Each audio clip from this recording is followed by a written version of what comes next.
Hello साथियों, नमस्कार। एक ही ऑनलाइन क्लास में आपका हार्दिक स्वागत है। मैं अजय सर आप लोगों के बीच साथियों टीजीटी पीजीटी आर्ट ईएलटी से संबंधित टीजीटी पीजीटी से साथियों संबंधित महत्वपूर्ण वीडियो पे प्रश्न बना के लाया हूं साथियों, जो कि उम्मीद है आप लोगों को बहुत अच्छा लगेगा साथियों। जितने भी प्रश्न हैं सब लगभग प्रागैतिहासिक चित्रकला से हैं साथियों। तो चलते हैं साथियों, विलम्ब न करते हुए सीधा वीडियो की तरफ बढ़ते हैं। लेकिन जो नए भाई बहन जो मित्र हैं जो चैनल को भी सब्सक्राइब नहीं किए हैं वो ज़रूर से ज़रूर चैनल को सब्सक्राइब कर लें साथियों, ताकि हमारा वीडियो उन तक पहुंच सके जो हम यहाँ आपके बीच प्रस्तुत करते हैं। तो चलते हैं साथियों, आज का जो क्वेश्चन है साथियों ये प्रागैतिहासिक कला का काल से है और पूछ रहा है कि प्रागैतिहासिक कला का क्या अर्थ है ना। तो कह रहा है कि प्रागैतिहासिक कला का क्या अर्थ है साथियों। तो यहाँ पे 4 ऑप्शन दिए, आधुनिक कला, मध्यकालीन कला, सिंधु घाटी सभ्यता की कला या ऐतिहासिक काल के पूर्व की कला। तो प्रागैतिहासिक कला का अर्थ क्या है ना, या प्रागैतिहासिक कला किसे कहा जाएगा ना। तो यहाँ पे साथियों देखिए, जो आपका यहाँ पे प्रागैतिहासिक काल का जो अर्थ होगा यह होगा ऐतिहासिक काल के पूर्व की कला से। किससे संबंधित होगा साथियों? ऐतिहासिक काल के पूर्व की कला से।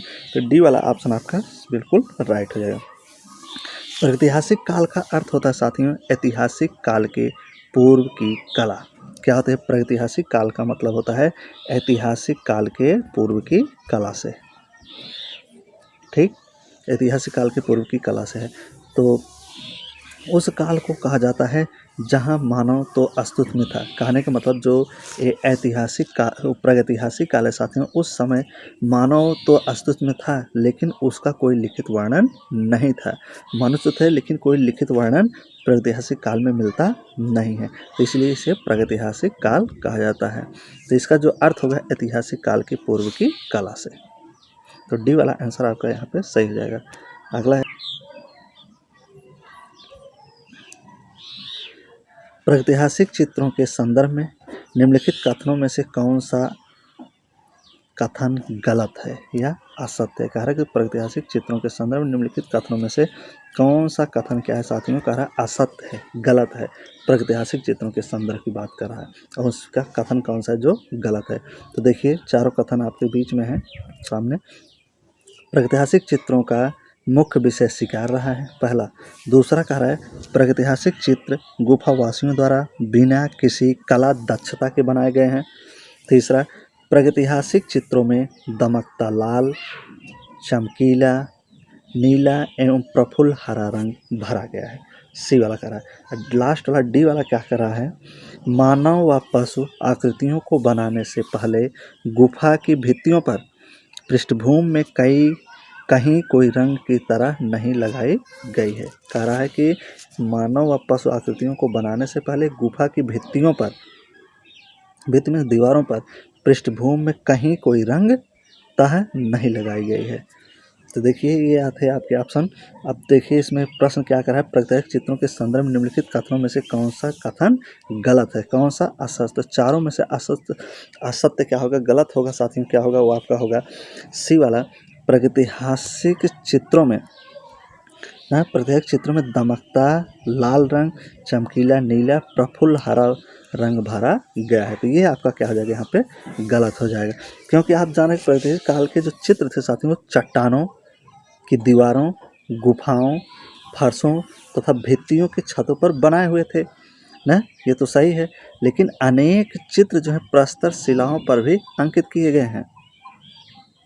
किस पर अंकित किए गए हैं? पत्थर शिलाओं पर, जिसमें चित्रों में सुगमता से प्रख्यात खनिज रंगों का प्रयोग किया गया है। इनमें मुख्यतः गेरू, हिरोजी, रामरस तथा खड़िया रंगों का प्रयोग है ना।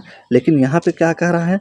यहाँ पे कह रहा है कि प्रागैतिहासिक चित्रों में दमकता लाल रंग, चमकीला रंग न और नीला रंग और प्रफुल्ल हरा रंग भरा गया। तो इसलिए क्या हो जाएगा? गलत हो जाएगा ना। प्रागैतिहासिक चित्र की बात है तो यहाँ पे जो मुख्य रंग होते थे गेरू होते थे, हिरोजी होते थे, रामराज होते थे और खड़िया मिट्टी होता था, तो इसलिए है। अगले प्रश्न पढ़ते हैं, फ्रैंको कैडवियन क्षेत्र किसे कहते हैं? ये जो फ्रैंको कैडवियन क्षेत्र है साथी किसे कहते हैं? यूरोपीय प्रागैतिहासिक चित्रों का प्रमुख केंद्र था, फ्रांस की प्रारंभिक कला का प्रमुख केंद्र था, फ्रांस का मिदी क्षेत्र था या भूमध्य सागरीय कला केंद्र था। तो क्या था फ्रांको कैडवियन क्षेत्र साथियों? फ्रांको कैडवियन क्षेत्र क्या था या किसे कहते हैं? तो फ्रैंक का जो कैडवियन क्षेत्र साथियों जिसे कहा जाएगा वो आपका हो जाएगा यूरोपीय प्रागैतिहासिक चित्रों का एक क्या था, एक प्रमुख केंद्र था। फ्रैंको कैडवियन क्षेत्र जो था साथियों ये यूरोपीय प्रागैतिहासिक चित्रों का प्रमुख केंद्र माना जाता है। फ्रैंको कैडवियन क्षेत्र के अंतर्गत उत्तरी स्पेन, दक्षिणी पश्चिमी फ्रांस की प्रागैतिहासिक कलात्मक गुफाएं आती हैं साथियों। क्या क्या आता है? फ्रैंको कैडवियन क्षेत्र के अंतर्गत उत्तरी स्पेन, दक्षिणी फ्रांस की प्रागैतिहासिक कलात्मक गुफाएं आती हैं। समस्त कला प्रायः 3 क्षेत्रों से संबंधित मानी जाती है। यहाँ पे अगले प्रश्न की तरफ बढ़ते हैं। भारत में प्रागैतिहासिक चित्र कहाँ प्राप्त हुए हैं? कह रहे कि भारत में प्रागैतिहासिक चित्र मिले हैं, ये कहाँ से मिले हैं साथियों? मुजफ्फरपुर से, बिंदकी से, खुर्जापुर से या सरगुजा से? तो कहाँ से प्राप्त हुए हैं साथियों? भारत में जो प्रागैतिहासिक चित्र हैं कहाँ से प्राप्त हुए हैं? तो चारों ऑप्शन आप लोगों के सामने है। इसमें जो राइट आंसर होगा साथियों आपका डी हो जाएगा। क्या हो जाएगा? डी। भारत में जो प्रागैतिहासिक चित्र कहाँ से प्राप्त हुए हैं? तो सरगुजा से प्राप्त हुए हैं। कहाँ से साथियों? सरगुजा से। तो आप क्वेश्चन को साथियों हल करते रहिए। इसमें 20 क्वेश्चन है। कितने क्वेश्चन है? 20 क्वेश्चन है। आप 20 क्वेश्चन में से देखेंगे आपका कितना क्वेश्चन हल होता है, कितना सही कर पाते हैं। कमेंट करके जरूर बताइए किस तरीके से आपकी तैयारी हो रही है लाइन एक या लाइन के साथ, वो हमको पता चलता रहेगा और नया चीज़ नया संशोधन करके हम आपके बीच डालने का प्रयास करेंगे साथियों, ताकि आप लोग की पूर्ण रूप से कला की विधिवत रूप से तैयारी हो सके। कला का जो सिलेबस है वहाँ सिलेबस से ही मैं वीडियो बनाता हूँ, पूरा सिलेबस से ही आपको पढ़ाऊँगा चैप्टर बाय चैप्टर। ये एक प्रकार से मान लीजिए रिवीजन होता रहेगा आपका, उधर चलता रहेगा सब्जेक्ट और इधर इस टॉपिक से भी, तो रिवीजन और टॉपिक दोनों चलता रहेगा। प्रैक्टिस सेट सब कराता रहूँगा। तो यहाँ पे आपका क्या हो जाएगा? डी। तो देखिए साथियों ये क्या है, जो सरगुजा से प्रागैतिहासिक चित्र प्राप्त हुआ है, तो सरगुजा अगर देखा जाए तो भारत में प्रागैतिहासिक चित्र सरगुजा से प्राप्त हुआ है। कहाँ से प्राप्त हुआ है? सरगुजा से। अब सरगुजा कहाँ है साथियों? वर्तमान में छत्तीसगढ़ राज्य में स्थित है। सरगुजा कहाँ है साथियों? वर्तमान में छत्तीसगढ़ राज्य में स्थित है।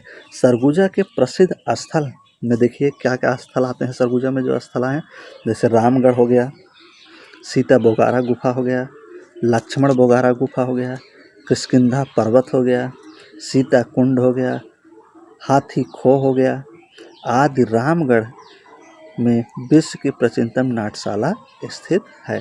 तो सरगुजा के रामगढ़ से ना, तो यहाँ से क्वेश्चन भी बनता है कि सीता बोगारा गुफा क्या है? तो सीता बोगारा गुफा क्या है? एक नाट्यशाला है, इस सरगुजा के रामगढ़ में स्थित है, वहीं से मिलता है ना रामगिरी पर्वत पर।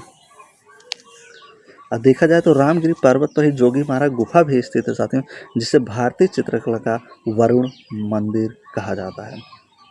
रामगिरी पर्वत पर जोगीमारा गुफा भी स्थित है, जिसे भारतीय चित्रकला का वरुण मंदिर भी कहा जाता है। अगला है प्रागैतिहासिक चित्रों का धरातल क्या है? मैं कह रहा है कि जो प्रागैतिहासिक चित्र हैं उनका धरातल साथियों क्या है? धरातल पूछ रहा है क्या है? कपड़ा है, शिला है, कागज है या कैनवास है? प्रश्न का कहने का मतलब है जो प्रागैतिहासिक चित्र हैं किस धरातल पर बने हैं? वो कपड़े पर बने हैं, शिला पर बने हैं या कागज पर बने हैं या कैनवास पर? तो किस चीज़ पर ये बने हुए हैं? तो देखिए यहाँ पे कौन सा सही हो जाएगा। यहाँ जो आपका राइट आंसर होगा साथियों क्या हो जाएगा? बी। किस पे बने हैं? ये शिला पर। प्रागैतिहासिक जो चित्र हैं ये शिला पर बने हैं। तो प्रागैतिहासिक काल के जो चट्टानों में जैसे साथियों चट्टानों पे बनते थे, दीवारों पे बनते थे चित्र, गुफाओं पे बनते थे, फर्शों पर बनते थे ना, फर्श और छतों पर भी बने हुए मिलते हैं और शिलाओं या प्रस्तर या शिलाओं पर भी मिलते हैं। तो यहाँ पे क्या हो जाएगा आपका बी वाला आंसर बिल्कुल करेक्ट हो जाएगा। प्रागैतिहासिक भारतीय चित्रकला किस सतह पर बनाई गई है?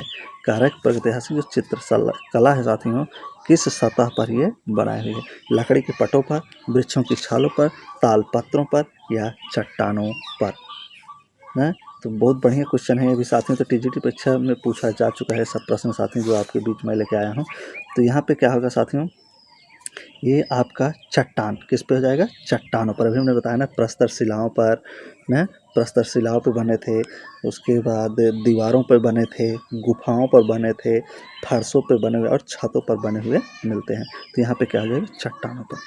तो अगले प्रश्न की तरफ बढ़ते हैं। प्रागैतिहासिक चित्र क्या है साथियों, कह रहा है कि जो प्रागैतिहासिक चित्र है ये क्या है ना। प्रागैतिहासिक चित्र क्या है साथियों, ग्रंथ चित्र है, गुहा चित्र है, कागज पर बने चित्र हैं या वस्त्र पर बने चित्र हैं। तो प्रागैतिहासिक चित्र क्या है साथियों ना। तो इसमें अगर देखा जाए साथियों तो प्रागैतिहासिक चित्र जो क्या है, तो ये क्या है, एक प्रकार से गुहा चित्र है। क्या है साथियों, गुहा चित्र होता है प्रागैतिहासिक चित्र ना। पाषाण युग के मनुष्यों ने अपने चारों ओर के वातावरण की स्मृति को बनाए रखने के लिए साथियों इन्होंने क्या किया था, अपने विजय इतिहास व्यक्त करने की भावना से वशीभूत होकर चित्रकृतियों का निर्माण किया था और गुहाओं में किया था, पत्थर की शिलाओं पे, गुहाओं पे, दीवारों पे, छतों पर। अगले प्रश्न की तरफ बढ़ते हैं। प्रागैतिहासिक शिला चित्रों का विषय क्या था, कह रहे कि प्रागैतिहासिक शिला चित्रों का विषय क्या था, किस विषय को देखकर ये चित्रकारी किए थे। आकेट के विषय चित्र बनाने का विषय, या पशुपक्षी था साथियों, या युद्ध था, या उपयुक्त में से सभी। तो किस चीज़ को देखकर किस विषय पर ये लोग चित्रकारी किए थे, इनका मुख्य विषय क्या था साथियों।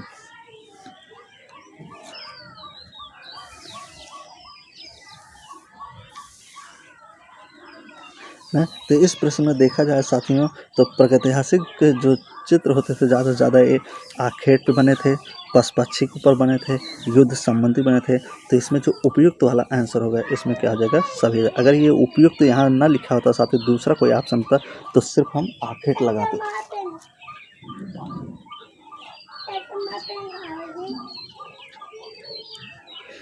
प्रागैतिहासिक शिला चित्रों का जो विषय था साथियों क्या था, यहाँ पे अगर ये उपयुक्त ना होता तो इसमें सिर्फ आखेट होता, लेकिन आखेट, पशुपक्षी, युद्ध ये सब इनका विषय हो जाएगा। तो इसलिए यहाँ पे डी वाला आंसर आपका क्या हो जाएगा, बिल्कुल करेक्ट हो जाएगा ना। तो यहाँ पे जो होता था आखेट युद्ध करते हुए तथा विजय के अवसर पर नृत्य करते हुए ना, उसके बाद स्त्री पुरुष पशु-पक्षी आदि के भी चित्र आदि मानवकालीन या प्रागैतिहासिक कला से मिलते हैं साथियों। अगला है, प्रागैतिहासिक काल के चित्रों में सबसे अधिक चित्र किस प्रकार के मिले हैं। अब देखिए यहाँ पे थोड़ा प्रश्न चेंज हो गया है। अब यहाँ पे क्या कर रहा है कि प्रागैतिहासिक काल के जो चित्र हैं ये सबसे अधिक चित्र किस प्रकार के मिले हुए हैं, बने हुए ना। यहाँ पे प्रश्न चेंज हो रहा है तो उत्तर सेम आपको समझ में आ जाएगा। पशुओं के चित्र, आखेट के चित्र, मनुष्यों के चित्र, औजारों के चित्र, सेम प्रश्न है लेकिन थोड़ा चेंजिंग कर दिया। प्रागैतिहासिक काल के चित्रों में पूछ रहा है सबसे अधिक चित्र किस प्रकार के बने थे या किस विषय पर बने हुए मिलते हैं ना। तो पशुओं के चित्र थे, आखेट के चित्र थे, मनुष्यों के चित्र थे या औजारों के चित्र थे। देखिए औजार यहाँ आ गया, अगर यहीं औजार नहीं होता उपयुक्त सही तो फिर वहीं सही शब्द होता, लेकिन यहाँ पे अब क्या हो जाएगा, आखेट संबंधित चित्र बने थे। कैसे चित्र बने थे साथियों, आखेट संबंधित चित्र बने हुए मिलते हैं। अगले प्रश्न की तरफ बढ़ते हैं। प्रागैतिहासिक चित्र सामान्यतः निर्मित किए गए हैं, कह रहा है कि प्रागैतिहासिक जो चित्र हैं सामान्यतः निर्मित किए गए हैं तैल पेस्टल से, जल रंग से, स्याही से, गेरू व चारकोल से। तो किस चीज़ से बनाए गए प्रागैतिहासिक चित्र साथियों सबसे ज़्यादा सामान्यतः ना। तो ये जो चित्र बनाए गए साथियों प्रागैतिहासिक चित्रकार चला के ये गेरू और चारकोल से बनाए हुए मिलते हैं ना। इसमें खड़ी मिट्टी हो जाती है, रंगीन मिट्टी हो जाती है साथियों, गेरू हो जाता है, चारकोल हो जाता है, हड्डियों जो जंगली जानवर थे उनकी हड्डियों को जलाकर उनकी काला राख बनाकर उससे भी चित्रकारी किया जाता था साथियों। अगले प्रश्न की तरफ बढ़ते हैं। प्रागैतिहासिक चित्रकार रंगों में क्या मिलाते थे, कारक प्रागैतिहासिक जो चित्रकार थे रंगों में क्या मिलाते थे साथियों, गोंद, जानवरों की चर्बी, गोमूत्र या तेल। तो बहुत इंपॉर्टेंट प्रश्न साथियों, ये सब प्रश्न आए हैं ना, पूछे जा चुके हैं। तो प्रागैतिहासिक चित्र रंगों में क्या मिलाते थे, तो रंगों की बात कराए कि रंगों में लोग क्या मिलाते थे ना, रंग में क्या मिलाते साथी, जानवरों की चर्बी मिलाते थे। प्रागैतिहासिक चित्रकला हम पढ़ें तो प्रागैतिहासिक लोगों को विषय में पढ़ें, आज मानव मनुष्य थे लेकिन इनके सभ्यता लिपि की जानकारी इनको नहीं थी साथियों ना। अगला है आपका, यूरोपीय प्रागैतिहासिक चित्रों की प्रमुख केंद्र कहाँ पर स्थित है। कारक जो यूरोपीय प्रागैतिहासिक चित्र थे उनके प्रमुख केंद्र कहाँ पर हैं, यूनान एवं मेसोपोटामिया में है, उत्तरी फ्रांस एवं इंग्लैंड में है, उत्तरी स्पेन एवं दक्षिण फ्रांस में है, इटली एवं फ्रांस में है। तो कहाँ पे हैं साथियों? यूरोपीय प्रागैतिहासिक चित्रों के प्रमुख केंद्र की बात करा है, तो ये प्रमुख केंद्र कहाँ थे आपके ना? तो अगर देखा जाए इसमें तो यूरोपीय प्रागैतिहासिक चित्रों के जो प्रमुख केंद्र बताए गए साथियों, ये उत्तरी स्पेन और दक्षिणी फ्रांस में थे। कहाँ थे? उत्तरी स्पेन और दक्षिणी फ्रांस में। तो इसलिए यहाँ पे ऑप्शन आपका सी हो जाएगा ना। उत्तरी स्पेन तथा दक्षिण पश्चिमी फ्रांस की कलात्मक गुफाओं से प्राप्त हुए हैं। इन गुफाओं की दीवारों तथा छतों पर अंकित चित्र अधिक से अधिक मात्रा में मिलते हैं साथियों ना। यहाँ से देखा जाए साथियों तो जैसे प्रमुख केंद्र जैसे अर्जेंटीना हो जाएगा ना, कुबोवा डे लांस मनेसा हो जाएगा, इंडोनेशिया हो जाएगा, स्पेन हो जाएगा, फ्रांस हो जाएगा ना। इन सब जगहों से यहाँ पे क्या हुए थे? चित्र मिले हुए थे साथियों प्रागैतिहासिक यूरोपीय। अगला है दजला फरात नदियाँ। दजला फरात नदियों के दोआब में पनपी सभ्यता कौन सी है? किसके बीच में कहा है? दजला फरात। दजला एक नदी था, दूसरा नदी क्या था? फरात।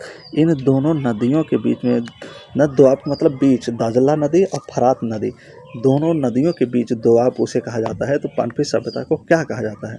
मिस्र की सभ्यता, यूनान की सभ्यता, मेसोपोटामिया की सभ्यता या पाकिस्तान की सभ्यता? तो दजला फरात नदियों के दोआब में पनपी जो सभ्यता थी साथियों, इसे मेसोपोटामिया की सभ्यता कहा जाता है। किसकी सभ्यता? मेसोपोटामिया की सभ्यता। मेसोपोटामिया का अर्थ होता साथियों दो नदियों के बीच का क्षेत्र, जिसे यह क्षेत्र दजला या टिग्रिस कहलाता था साथियों। टिग्रिस और फरात, जिस फरात को क्या, दजला को क्या करेंगे? टिग्रिस कहा जाता था, और फरात को क्या कहा जाता था? यूफ्रेटिस नदी थी, ये दोनों के बीच में पड़ता था यह क्षेत्र साथियों। और इसे कांस्य युगीन सभ्यता का उद्गम स्थल भी बताया जाता है साथियों। यहाँ सुमेर सभ्यता, बेबीलोन सभ्यता भी यहाँ जन्मी थी। अगला है आपका सभ्यता किस देश की है? कह रहा है कि मेसोपोटामिया जो सभ्यता है किस देश की है साथियों? पाकिस्तान, इराक, ईरान या अफगानिस्तान? तो मेसोपोटामिया सभ्यता किस देश की थी? तो मेसोपोटामिया की जो सभ्यता थी साथियों ये इराक की थी। कहाँ की थी साथियों? इराक की। अगला प्रश्न है आपका सिलेंडर सील। क्या करा? सिलेंडर सील का संबंध निम्न में से किस कला से है? मिस्र की कला से, मेसोपोटामिया की कला से, भारत की कला से या ईरान की कला से? तो सिलेंडर सील का संबंध निम्न में से किस कला से है साथियों? तो इसमें से देखा जाए साथियों सिलेंडर सील का जो संबंध है आपके मेसोपोटामिया की कला से है। इसका संबंध किससे है? मेसोपोटामिया की कला से। सिलेंडर सील का संबंध मेसोपोटामिया की कला से साथियों। इसका जो समय है 3500 ईसा पूर्व से के आसपास माना जाता है साथियों इसका आविष्कार। यह एक बेलन था। क्या था साथियों? सिलेंडर सील क्या था? एक बेलन था जिस पर चित्रों को उकेरा गया था और जिसे गीली मिट्टी गीली मिट्टी को थोप दिया था, चिपका, उस पर रोल करके चित्र को उकेरा जाता था साथियों, उत्कीर्ण किया जाता था रगड़ कर, उस पर चलाकर। नील नदी की घाटी में पनपी सभ्यता है। नील नदी की घाटी में जो पनपी सभ्यता है वो सिंध सभ्यता है, चीनी सभ्यता है, मिस्र की सभ्यता है या मेसोपोटामिया की सभ्यता है? तो नील नदी घाटी में जो पनपी सभ्यता साथियों वह आपका जो सभ्यता होगा मिस्र की सभ्यता कहा जाएगा। क्या कहा जाएगा उसको? मिस्र की सभ्यता कहा जाएगा। तो मिस्र की सभ्यता का विकास साथियों नील नदी की द्रोणी में हुआ था। कहाँ हुआ था? नील नदी के द्रोण में हुआ था। नील नदी विश्व की प्राचीन सभ्यता का आधार थी। नील नदी जो थी साथियों विश्व की प्राचीनता का आधार थी। मिस्र को नील नदी का वरदान भी या उपहार कहा जाता है साथियों। इस नदी के अभाव में यहाँ भूभाग रेगिस्तान होता है साथियों। अगला तूतेनखामेन का संबंध से किस देश से है? तूतेनखामेन का संबंध निम्नलिखित किस देश से है? तूतेनखामेन का मेसोपोटामिया, बगदाद, इटली या मिस्र? तो किससे है तूतेनखामेन का संबंध साथियों? तो यहाँ पे जो तूतेनखामेन का संबंध साथियों वो आपका मिस्र से है। तूतेनखामेन मिस्र का एक पैरो रहा है। पैरो प्राचीन मिस्र के शासकों के लिए आधुनिक चर्चाओं एवं इतिहासों में प्रयोग किए जाने वाला एक शब्द है साथियों। तूतेनखामेन की मृत्यु 19 वर्ष की आयु में 1324 ईस्वी के आसपास हो गई थी साथियों तूतेनखामेन की मृत्यु। अगला है महारानी नेफरती का संबंध इनमें से किस कला से है। महारानी नेफरती का संबंध इनमें से किस काल से है। ओल्ड किंगडम से, मीडियम किंगडम से, न्यू किंगडम से, मॉडर्न किंगडम से। तो महारानी नेफरती का संबंध कह रहा है कि किस शहर से, तो महारानी नेफरती का जो संबंध था न्यू किंगडम से था। किससे था? New kingdom. तो यहाँ पे सी वाला आंसर आपका बिल्कुल सही जाएगा ना। यह मिस्र के 18वें वंश की थी ना, मिस्र के 18वें वंश से इनका संबंध था नेफरती का। प्राचीन मिस्र के राजा अकेनतेन की पत्नी थी ना, प्राचीन में जो मिस्र के राजा थे अकेनतेन, उनकी ये पत्नी थी। नेफरती जो है वर्तमान में आइलैंड म्यूजियम बर्लिन में रखा गया है, इनका जो चित्र है साथियों।